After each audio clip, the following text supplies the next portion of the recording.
அந்த சம்பவம் தொடர்பில் உங்களுக்கு ஏற்கனவே தெரியும். இந்த பெண் பிள்ளைக்கு நடந்ததாக கூறப்படுகின்ற விடயம் சம்பந்தமாக வழக்கு நிலுவையில் இருக்கின்றது. நீதிமன்றத்தின் முன்னால் நிலுவையில் இருக்கும் போது இந்த மாதம் 8ஆம் தேதி அதற்கான நீதி கோரி ஒரு ஆர்ப்பாட்டம் ஒன்று நடைபெற்றது உங்களுக்கு எல்லாருக்கும் தெரியும். ஆனால் இந்த இந்து பெண்கள் பாடசாலையில் அதற்கான விசாரணைகள், அறிக்கைகள் உரிய முறையில் அதிபராலும் அந்த அதிபரால் நியமிக்கப்பட்ட குழு கமிட்டியாலும் திறம்பட செய்யப்பட்டு உரிய முறையில் சமர்ப்பிக்கப்பட்டிருக்கின்றது. இந்த நேரத்தில் இந்த ஆர்ப்பாட்டத்தின் போது பாடசாலை முன்றலில் வாசலில் அந்த வரைமுறைகளை மீறி ஆர்ப்பாட்டம் நடைபெற்றது உங்கள் யாவரும் தெரிந்த விடயமே.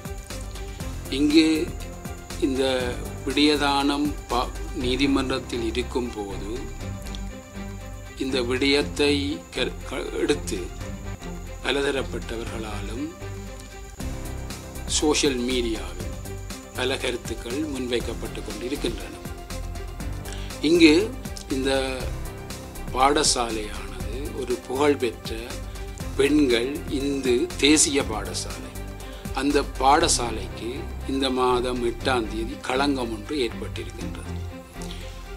ஆர்ப்பாட்டம் செய்வதற்கும் ஊர்வலம் செய்வதற்கும் அனைவருக்கும் உரிமை உண்டு. அமைதியான முறையில் எங்களுடைய அரசியலமைப்பில் சொல்லப்பட்டதற்கு அமைவாக ஊர்வலம் செல்வதற்கும் உங்கள் கருத்துக்களை தெரிவிப்பதற்கும் உரிமை காணப்படுகிறது. இருந்தபோதும் இந்த பாடசாலையை உங்களுடைய ஆர்ப்பாட்ட களமாக அல்லது இது கருத்து தெரிவிக்கிற களமாக உருவாக்கப்பட்டு இந்த பாடசாலையின் கீர்த்திக்கு பங்கம் விளைக்கின்ற மாதிரி பல விடயங்கள் நடந்தேறி இருக்கின்றன. மாதா பிதா குரு தெய்வம் என்று சொல்வோம். ஆகவே இந்த ஆசிரியர்கள் மீது பல அவதூறுகள் அன்று நடைபெற்ற அந்த ஊர்வலத்தின் போது இந்த மேன்மையான தொழிலான ஆசிரியர் தொழில், கனவான் தொழில் என்று சொல்வோம், அவ்வாறான இந்த தொழில் மீது அந்த ஆசிரியர்கள் வெளியால் வர முடியாதவாறு கெட்ட வார்த்தைகள், தூசண வார்த்தைகளால் அவர்கள் மீது வஞ்சிக்கப்பட்டிருக்கின்றார்கள்.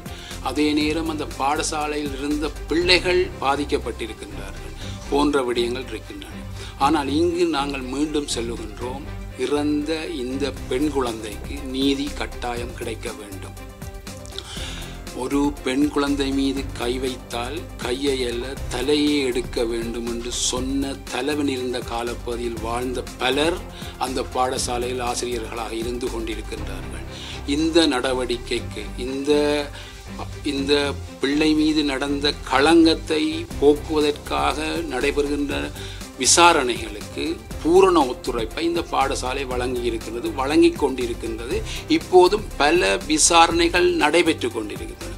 ஆணைக்குழுக்களாக இருக்கலாம், கல்வி திணைக்களங்களாக இருக்கலாம், பிரதம மந்திரியால் நியமிக்கப்பட்ட குழுவாக இருக்கலாம், பெண்கள் சிறுவர் காரியலமாக இருக்கலாம், பல பம்பலப்பட்டி போலீசாராக இருக்கலாம். பலருக்கும் தேவையான உதவிகளையும் ஒத்தாசைகளையும் வழங்கி கொண்டிருக்கின்றது.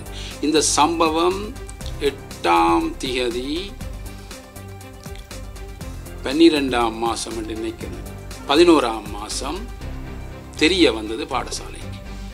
அந்த பாடசாலை நாட்கள் குறிப்பிட்ட நாட்களாக இருந்த போதும் அவர்கள் அதற்கான ஒத்தாசை உதவி பலதை செய்து இந்த விசாரணைகளுக்கு உதவி ஒத்தாசை செய்திருக்கின்றார்கள்.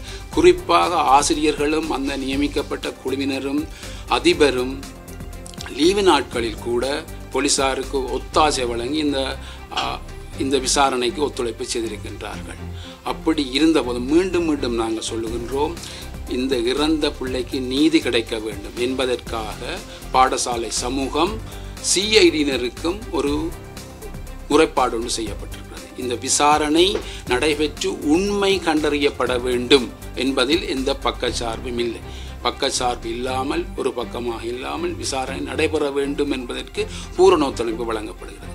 அப்படி இருக்கின்ற போது இந்த சமூக வலைத்தளங்களில் எல்லாரும் தோன்றி தாங்கள் நீதிபதிகளாகவும் தாங்கள் நினைத்த கற்பனைகளை வெளியிடுவதன் மூலமும் பெரிய அபகீர்த்தியையும் நீதிமன்ற நடவடிக்கைகளுக்கு பங்கம் விளைவிக்கின்ற செயற்பாடுகளையும் செய்து கொண்டிருக்கின்றார்கள். அது மட்டுமல்ல, அந்த இறந்த குழந்தையின் புகைப்படத்தையும் பேரையும் அதன் காணொளிகளையும் வெளியிடுவதும் பாரிய குற்றம் ஒன்று. அதனையும் செய்து கொண்டிருக்கின்றார்கள். அதை விடுத்து இந்த பாடசாலையின் பெயரை களங்கம் ஏற்படுத்துவதற்காக பாடசாலையின் பெயர், பிள்ளையின் பெயர் போன்ற விவரங்களை, குறிப்பாக அந்த குறிப்பிட்ட சந்தேகத்திற்குரிய அந்த ஆசிரியரின் பிள்ளைகளின் படங்களையும் போன்ற விடங்களை பத்திரிகைகள், சமூக வலைத்தளங்களில் வெளியிட்டுக் கொண்டிருக்கின்றார்கள். ஒன்று விளங்க வேண்டும், நீதிமன்ற அவமதிப்பு குற்றம், ஆன்லைன் சேஃப்டி ஆக்டுகளில் இந்த குற்றம் நடைபெறுகின்றது. அது மட்டுமில்லை, விட்னஸ் விக்டிம் ப்ரொடெக்ஷன் ஆக்டுகளையும் விட்னஸ் ஆகியிருக்கிறவர்களின் உரிமைகளும் அவர்களை அச்சுறுத்த வகையிலும் பல விடயங்கள் நடைபெற்றுக் கொண்டிருக்கின்றன. இந்த பாடசாலையானது ஒரு உயர்ந்த இந்து பெண்கள் பாடசாலை, தலைநகரில் தன்னிகராற்று காணப்படுகின்ற இந்த பாடசாலையில் எத்தனையோ பிள்ளைகள் கல்விமான்களாகவும் புத்திஜீவிகளாகவும் பேராசிரியர்களாகவும் சமூகத்தில் நற்பிரஜைகளாகவும் வந்து கொண்டிருக்கிற இடத்திலே இந்த பாடசாலைக்கு களங்கம், இந்த கல்வித்தாய்க்கு களங்கம் ஏற்பட்டிருக்கிறது. அந்த களங்கத்தை ஏற்படுத்தினவர்கள் கிஞ்சித்தும் அந்த குற்ற உணர்வில்லாமல் தொடர்ந்து அறிக்கைகளை விட்டு கொண்டிருக்கின்றார்கள். நாங்கள் மீண்டும் மீண்டும் சொல்லுகின்றோம், நீதிமன்ற நடவடிக்கை நடைபெற்றுக் கொண்டிருக்கிறது, பல இடங்களில் விசாரணைகள் நடைபெற்றுக் கொண்டிருக்கிறது. உங்களுடைய சாட்சியங்கள், ஆவணங்கள், உங்களோட வாக்குமூலங்களை உரிய போலீசாருக்கோ அல்லது சிறுவர் பெண்கள் பிரிவினருக்கோ வழங்க வேண்டும். அவ்வாறு வழங்காமல் நீங்கள் இந்த சமூக வலைத்தளங்களில் மட்டும் போடுவதால் அந்த பெண் பிள்ளைக்கு நீதி கிடைக்கப் போவது இல்லை. இந்த பிள்ளை, இந்த சம்பவம் ஆசிரியர் கைது செய்யப்பட்ட நாளில இருந்து அந்த பிள்ளை இறப்பதற்கிடையிலே கன காலங்கள் இருந்தது. இறந்த பிற்புதான் நீங்கள் இவ்வாறான நடவடிக்கையில் ஈடுபடுறதுக்கு முனைந்திருக்கிறீர்கள். அதுவரை காலமும் அந்த பெண் பிள்ளைக்கான நிவாரணத்தை ஒரு தரும் இந்த சமூகம் நடவடிக்கை எடுக்கவில்லை என்பது ஒரு பாரதூரமான விடயமாக நாங்கள் கருதுகிறோம். ஆகவே இந்த விடயம் சம்பந்தமாக நீதிமன்றத்தில் வழக்கல் இருக்கின்றது. மற்றது சமூக இந்த ஊடக நிறுவனங்கள், ஊடகங்களும் கூட ஊடக வரமுறையை மீறி, ஊடக தர்மத்தை மீறி கீழ்த்தரவான, இழிவான, தரக்குறைவான செயற்பாடுகளை செய்து கொண்டிருக்கின்றார்கள் என்பதை இங்கு நான் சுட்டிக்காட்ட விரும்புகின்றேன். ஒரு உதாரணம், இந்த அதிபரை ஆணைக்குழு விசாரணைக்கு அழைத்திருந்தது 14ஆம் தேதி. அவள் அதுக்கு போக முடியாமல் இருந்தது. 15ஆம் தேதி போயினவ என்னுடைய சட்டத்திரணி மூலம் அவ அந்த விசாரணைக்கு சமூகமாக இருந்தார். 16ஆம் தேதி அந்த செய்தி ஒன்று வருகிறது, ஆசிரியரும் அதிபரும் ஆணைக்குழுவுக்கு சமூகம் அளிக்கவில்லை என்று பொய்யான அப்பட்டமான செய்தி ஒன்றை பரப்பியிருக்கின்றார்கள். அது மட்டுமல்ல, இந்த பாடசாலையானது கௌரவமான எத்தனையோ பிள்ளைகள், எத்தனையோ ஆயிரம் பிள்ளைகள் இந்த கல்வியை ஊட்டுகின்ற பாடசாலை. ஒரு அறை எடுத்து 10 பேருக்கு டான்ஸ் போடுற, குத்தாட்டம் போடுற கிளாஸ் நடத்துகிற பாடசாலை அல்ல.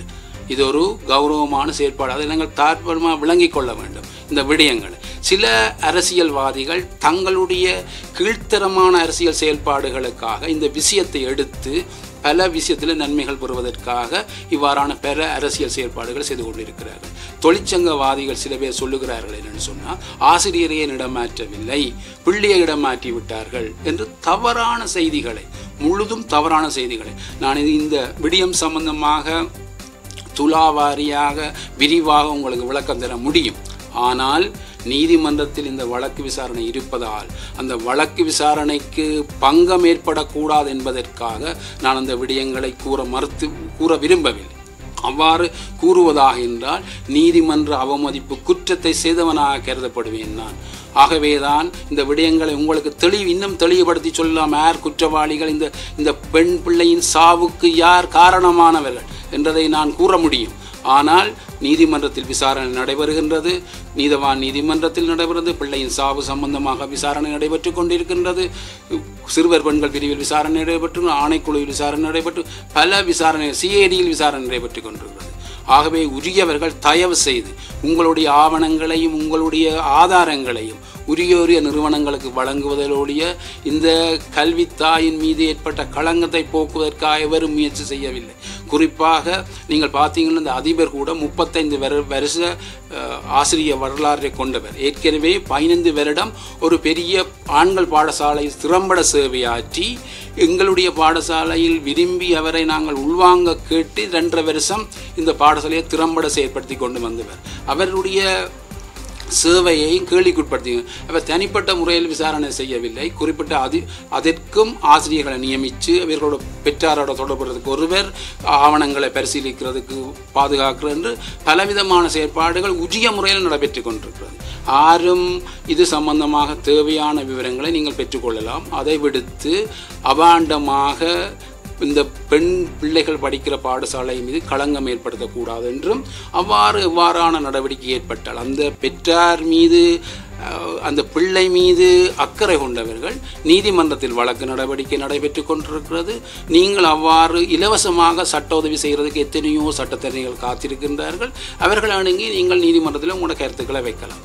அதை விட்டு இந்த சோஷியல் மீடியாவில் உங்களோட கருத்துக்களை வைப்பது தவறான விடயம். அது நீதிமன்ற நடவடிக்கையை களங்கம் ஏற்படுத்தும், அதை பாதிக்கும் என்று சொல்லி இவ்வாறு நடவடிக்கை மேற்கொள்ள வேண்டாம். இந்த வழக்கு மீண்டும் 6ஆம் மாதம் 23ஆம் தேதி அழைக்க இருக்கின்றது.